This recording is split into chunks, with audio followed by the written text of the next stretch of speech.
You keep quitting, not because you are weak, not because you lack intelligence, not because you don't want it badly enough.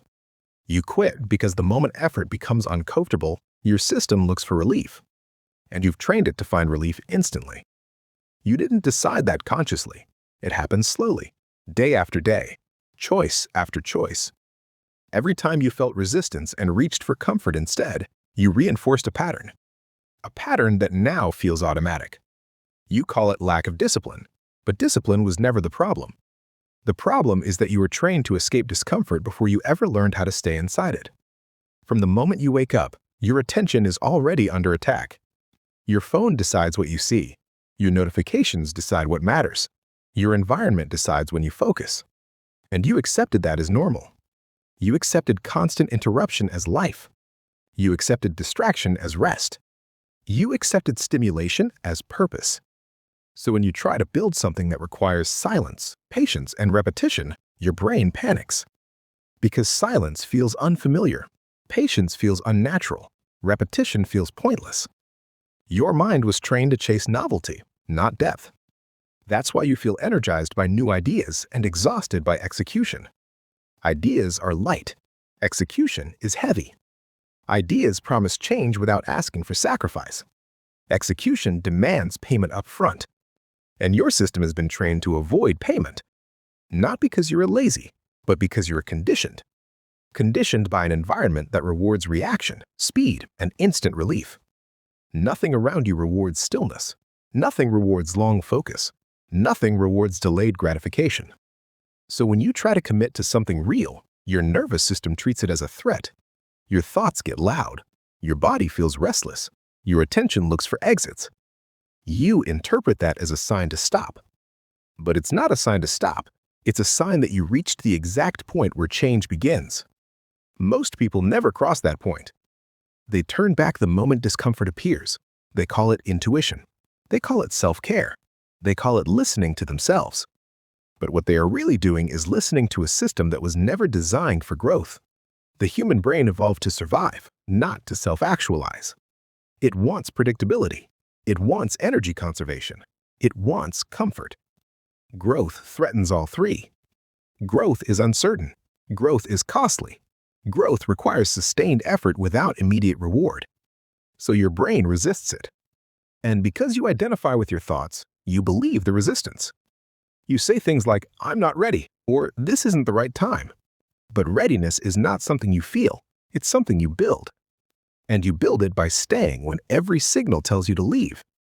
That's the skill nobody teaches. Staying. Staying when it's boring. Staying when it's uncomfortable.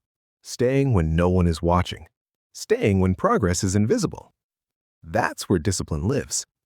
Not in motivation, not in excitement, in staying. Every time you quit, you don't just stop an activity. You reinforce an identity.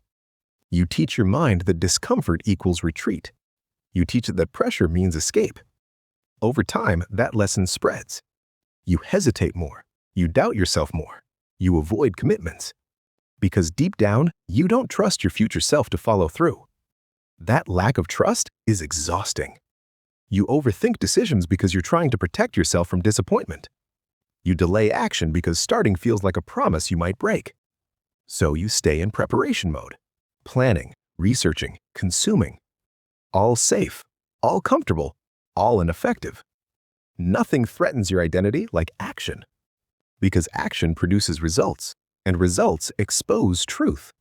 They show you who you really are when things get hard. Most people don't want that mirror. So they stay busy instead. Busy feels productive without being dangerous. But busyness without direction is just noise. And noise drains energy. That's why you feel tired even when you haven't done anything meaningful. Your energy isn't spent on work, it's spent on indecision. Every small choice you delay costs mental fuel. Should I start now? Maybe later. I'll do it tomorrow. Those internal negotiations add up. A disciplined life removes negotiation. You don't decide when to start, you already decided. You don't decide how long to continue, it's already defined. That structure creates calm. Not excitement, calm.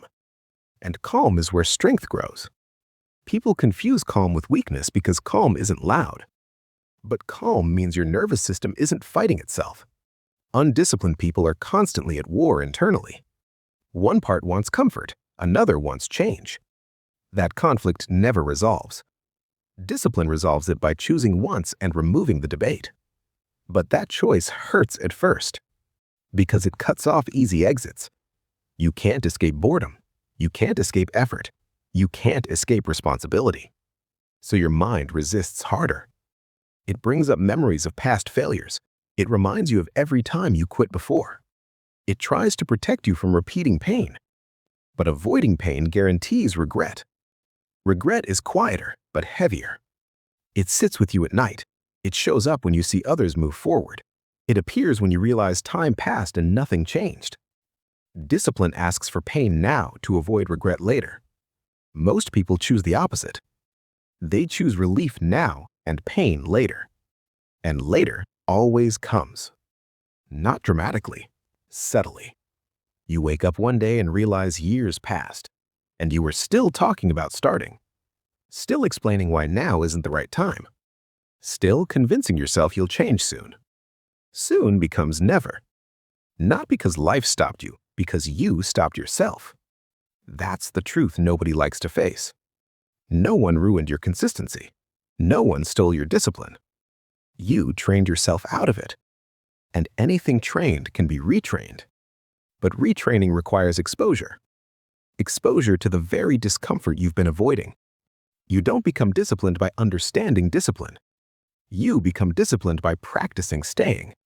Staying when your mind wants to leave. Staying when comfort calls. Staying when progress feels slow. Those moments feel insignificant. They are not. They are the exact moments identity shifts. Every time you stay, you send a signal.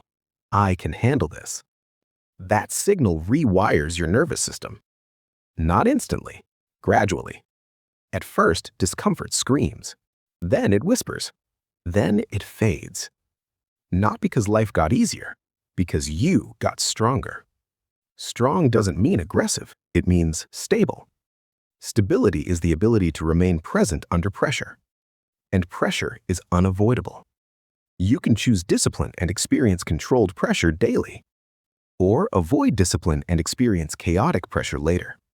One builds you, the other erodes you. There is no neutral path.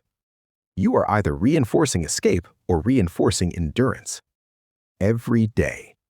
In small moments no one sees. That's why change never feels dramatic. It feels boring, repetitive, quiet.